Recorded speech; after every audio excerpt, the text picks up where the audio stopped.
Газовое отопление, централизованное водоснабжение, выгреб для отведения воды. Этот дом возведен со всеми удобствами. Общестроительные работы уже завершены. Дело за подключением сантехники и отопления. Внутренние работы еще только ждут своего часа. Оклейка обоев, укладка напольного покрытия. В сроки, обещают подрядчики, уложатся. По соседству с этим зданием расположилось еще одно, уже отстроенное и обживаемое переселенцами. В него глава решил заглянуть лично.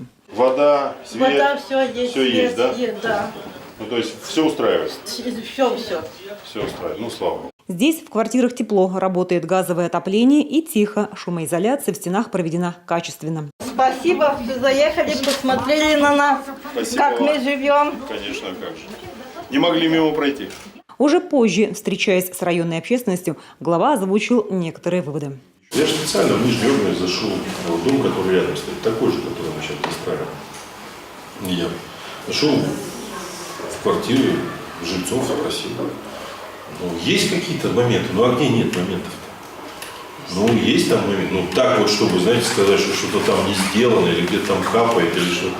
Нет, ничего, все хорошо, все работает, все качественно, все тепло, уютно, аккуратно.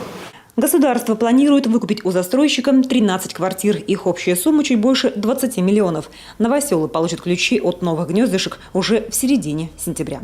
Татьяна Супряткина, Любовь Филиппова, Олег Юшков, Павел Фетисов, телеканал Юрган, Троицко-Печорский район.